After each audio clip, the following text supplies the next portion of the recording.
రకాలోకంకి స్వాగతం. పశ్చిమాసియాలో ఇజ్రాయెల్కి హమాస్కి మధ్య జరుగుతున్నటువంటి యుద్ధము, ఇజ్రాయెల్ ఈ యుద్ధాన్ని కొనసాగిస్తున్న తీరు, ఇవి చూసినట్టయితే ప్రపంచ శాంతికి ఇవి చాలా పెద్ద దెబ్బగా పరిణమించేటటువంటి ప్రమాదం కనిపిస్తోంది. మూడవ ప్రపంచ యుద్ధానికి ఇది ముందస్తు సూచనగా కూడా చాలామంది భావిస్తున్నారు. నిజానికి ఇజ్రాయెల్ పాలస్తీనాల మధ్య సయోధ్య కుదిరించేందుకు అమెరికా చాలా ప్రయత్నాలు చేసింది. అబ్రహామిక్ అకార్డ్స్ ఒప్పందాలు చేయించింది. చాలా గల్ఫ్ దేశాలు, ముస్లిం దేశాలు ఇజ్రాయెల్తో సంబంధాలు పెట్టుకోవడం మొదలుపెట్టింది. అయితే ఈ మొత్తం ప్రయత్నాలలో భారతదేశం కూడాను, ముఖ్యంగా ప్రధానమంత్రి నరేంద్ర మోదీ కూడాను 2018 నుంచి చాలా మెర్క్యూరియల్ అని చెప్పాలి, చాలా చాకచక్యంగా, చాలా పదునైనటువంటి అంతర్జాతీయ దౌత్య నీతిని నిరపుతూ ఆయన ఈ దేశాలన్నింటిలో సత్సంబంధాలని సృష్టించేటటువంటి ఒక ప్రయత్నం చేశారు. ఆ ప్రయత్నము ఈ తాజాగా అక్టోబర్ 7న హమాస్ చేసినటువంటి దాడులతోటి పూర్తిగా వమ్మైపోయింది. ఇప్పుడు ఈ యుద్ధము చాలా దీర్ఘకాలం కొనసాగేటటువంటి పరిస్థితి వచ్చింది. భారతదేశము పాలస్తీనా 1948లోనే గుర్తించింది, ఇజ్రాయెల్ని కూడా గుర్తించింది. 1992 నుంచి ఇజ్రాయెల్ తోటి మరింత క్రియాశీలకమైన సంబంధాలని పెట్టుకుంది. మొత్తం మీద భారతదేశము ఇజ్రాయెల్ని గుర్తిస్తోంది, అదే సమయంలో పాలస్తీనాను గుర్తిస్తోంది. ఇజ్రాయెల్ పాలస్తీనాలు రెండూ కలిసి సహజీవనం చేయాలి, కలిసి మెలిసి ఉండాలి, పక్కపక్కన 2 స్టేట్ సొల్యూషన్ అంటారు దీన్ని. ఈ 2 స్టేట్ సొల్యూషన్కి అనుకూలంగా ప్రధానమంత్రి నరేంద్ర మోదీ 2018 నుంచి అనేక చర్యలు చేపట్టారు.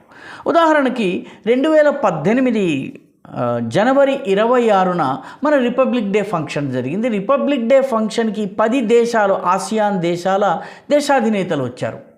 దానికి చాలా కవరేజ్ వచ్చింది. అది జరిగిన కొద్ది రోజులకే ఫిబ్రవరి 5వ తారీఖున ఇజ్రాయెల్ ప్రధానమంత్రి అయినటువంటి బెంజమిన్ నెతన్యాహు మన దేశానికి వచ్చారు. ఢిల్లీలో ఆయన పర్యటించారు. ప్రధానమంత్రి నరేంద్ర మోదీతో అనేక విషయాల్లో చర్చించారు.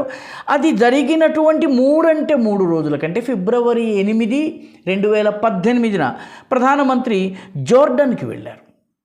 జోర్డాన్ రాజధాని అమ్మాన్ ఏదైతే ఉందో అక్కడికి వెళ్ళారు. జోర్డాన్ రాజుతో చర్చలు జరిపారు. ముఖ్యంగా పశ్చిమాసియా శాంతి గురించి చర్చలు జరిపారు. అనేక అంశాలపైన చర్చలు జరిపారు. ఇజ్రాయెల్ తోటి ఘర్షణ వాతావరణాన్ని తొలగించే దిశగా ఆయన చర్చలు జరిపారు. ఆ తరువాత ఆయన నేరుగా జోర్డాన్ రాజధాని అమ్మాన్ నుంచి హెలికాప్టర్ ద్వారా ఆయన రమాలాకు వెళ్ళారు. రమాలా ఇది పాలస్తీనాకు సంబంధించిన వెస్ట్ బ్యాంక్ ఏదైతే ఉందో, జెరూసలేం దగ్గర ఉన్నటువంటి వెస్ట్ బ్యాంక్, అరబ్బులు పాలస్తీనియన్లు ఎక్కువగా నివసించే ప్రాంతం, అక్కడికి వెళ్ళారు ఆయన. పాలస్తీనియన్ అథారిటీ ఆయనకు స్వాగతం పలికింది, ఆయనకి సైనిక వందనాన్ని సమర్పించింది. ఆయన వాళ్ళతో చర్చలు జరిపి మొత్తానికి పశ్చిమాసియా శాంతి గురించి, అదేవిధంగా ఇజ్రాయెల్తో సత్సంబంధాల విషయంలో చాలా రకాల చర్చలు జరిపిన తర్వాత మళ్ళీ ఆయన జోర్డాన్కి వచ్చారు. జోర్డాన్ నుంచి ఆయన యునైటెడ్ అరబ్ ఎమిరేట్స్కి వెళ్ళారు, అబుదాబీకి వెళ్ళారు. తాను జోర్డాన్ తోటి, హమాస్ తోటి, అంతకుముందు పాలస్తీనియన్ అథారిటీ తోటి ఒక్క విషయాన్ని గుర్తుంచుకోవాలి, హమాస్ పాలస్తీనియన్లందరికీ ప్రతినిధి కాదు. పాలస్తీనియన్ ప్రజలలో ఒక వర్గం పైన 2006లో ఎన్నికలు గెలిచిన తరువాత హమాస్ అధికారంలోకి వచ్చింది. 2006 తర్వాత ఎన్నికలు జరపలేదు. కాబట్టి హమాస్ బలం ఎంత, సైనిక బలం కాక ప్రజాబలం ఎంత అన్న విషయంలో ఎటువంటి అంచనాలు లేవు. కాబట్టి హమాస్ మొత్తం పాలస్తీనియన్ల ప్రతినిధి కాదు.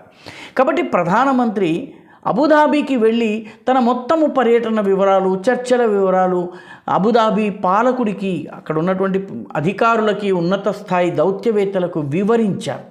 ఎందుకంటే పశ్చిమాసియాలో శాశ్వత శాంతికి సౌదీ అరేబియా, అదేవిధంగా యునైటెడ్ అరబ్ ఎమిరేట్స్కి చాలా కీలకమైనటువంటి స్థానం ఉంది. అక్కడి నుంచి ఆయన మస్కట్కి వెళ్ళారు. మస్కట్లో కూడా ఈ అంశం పైన చర్చలు జరిపొచ్చారు. ఆ తర్వాత 12 రోజులు ఆయన ఇండియాకి తిరిగి వచ్చినటువంటి 12 రోజులకి అంటే మార్చి నెల చివరి భాగానికి ఇరాన్ దేశాధినేత మన దేశంలో పర్యటించారు. ఇరాన్ దేశాధినేతతో కూడాను వెస్ట్ ఏషియన్ పీస్ గురించి చర్చించటము, ప్యాలెస్టీనా విషయంలో చర్చించటము, మిగతా అనేక అంశాలు, సౌదీ అరేబియా ఇరాన్ సంబంధాల గురించి చర్చించటం, ఇవన్నీ కూడా చేయటం జరిగింది. మొత్తం మీద పశ్చిమాసియాలో ఒక శాంతియుత వాతావరణాన్ని నిర్మించేటటువంటి ప్రయత్నం చేశారు. ఇరాన్ దేశాధినేత వెళ్ళిన కొద్ది రోజులకే జోర్డాన్ రాజు భారతదేశానికి వచ్చారు. ఇప్పటి వరకు 3 సార్లు మాత్రమే జోర్డాన్ రాజు భారతదేశానికి వచ్చారు. ఈ తాజాగా వచ్చినటువంటి చర్చల్లో కూడాను మొత్తము వెస్ట్ ఏషియా గురించి, గాజా గురించి, గాజాలో మానవీయ సహాయం గురించి, పాలెస్టీనియన్ అథారిటీకి అధికారాల బదలాయింపు విషయంలో, జెరూసలేం విషయంలో చాలా రకాల చర్చలు జరిగినాయి. ఇవన్నీ కూడాను వెస్ట్ ఏషియా చుట్టూ జరిగినటువంటి చర్చలు. దీని కొనసాగింపుగానే G20 సదస్సులో ఉగ్రవాద వ్యతిరేక ప్రపంచ శాంతికి అనుకూలమైనటువంటి తీర్మానం కూడా చేయటం జరిగింది. భారతదేశం మొదటి నుంచి కూడా 2 స్టేట్ సొల్యూషన్ని సమర్థిస్తూ వచ్చింది.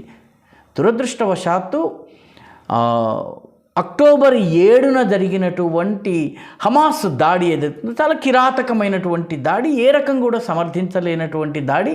ఈ దాడి తరువాత ఈ మొత్తము ప్రయత్నాలు పూర్తిగా వమ్మైపోయినట్టుగా కనిపిస్తున్నాయి. మొత్తము కథ మొట్టమొదటికి వచ్చినట్టుగా కనిపిస్తోంది.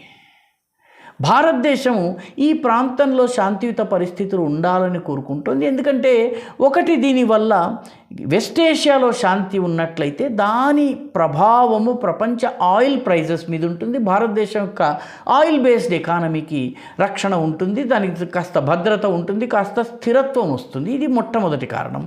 రెండవది, గల్ఫ్ దేశాల్లో దాదాపు 90 లక్షల మంది భారతీయులు వివిధ దేశాల్లో, జోర్డన్లో, సిరియాలో, లెబనాన్లో, మిగతా ఒమాన్, మస్కట్, దుబాయ్, అబుదాబి, ఇటువంటి జెద్దా, ఇటువంటి ప్రాంతాల్లో చాలామంది భారతీయులు నివసిస్తున్నారు.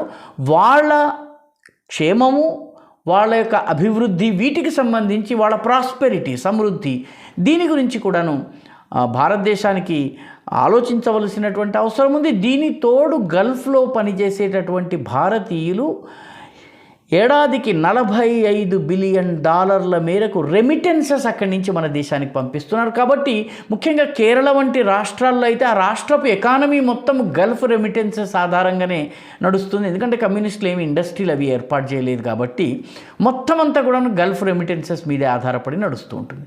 కాబట్టి మన ప్రయోజనాలు ముడిపడి ఉన్నాయి. వెస్ట్ ఏషియాలో గనక శాంతియుత వాతావరణం, పశ్చిమాసియాలో శాంతియుత వాతావరణం వచ్చినట్టయితే భారతదేశం నుంచి మిడిల్ ఈస్ట్ మీదుగా యూరప్కి వెళ్ళేటటువంటి రహదారిని ఏర్పాటు చేసినట్టయితే వ్యాపార వాణిజ్యాలు పెరుగుతాయి, రవాణా సదుపాయాలు పెరుగుతాయి, ప్రజల రాకపోకలు పెరుగుతాయి, రోడ్డు రవాణాకి బలం చేకూరుతుంది. ఇదంతా ఆలోచించి భారతదేశము G20 సమయంలో ఈ రోడ్డుకు సంబంధించిన చర్చలు జరిపింది. ఇవన్నీ కూడాను ప్రస్తుతము ఈ హమాస్ దాడి, దాని తరువాతి పరిణామాల వల్ల ఆలస్యమవుతున్నాయి, కొన్ని ఆగిపోయినాయి, కొన్ని ప్రస్తుతము అటకెక్కించబడి ఉన్నాయి. కాబట్టి 5 సంవత్సరాలుగా చేసినటువంటి ప్రయత్నాలన్నీ కూడాను మళ్ళీ మొదటికి వచ్చాయి. అయితే దక్షిణాసియాలో వీలైనంత త్వరగా శాంతియుత పరిస్థితులు నెలకొంటాయని, మామూలు పరిస్థితులు వస్తాయని, మళ్ళీ ఈ శాంతి ప్రయత్నాలు కూడాను ముమ్మరమవుతాయని, ఈ రహదారి మార్గం కూడా మళ్ళీ ప్రారంభమవుతుందని, దానికి సంబంధించిన పనులు ప్రారంభమవుతాయని ఆశిద్దాం.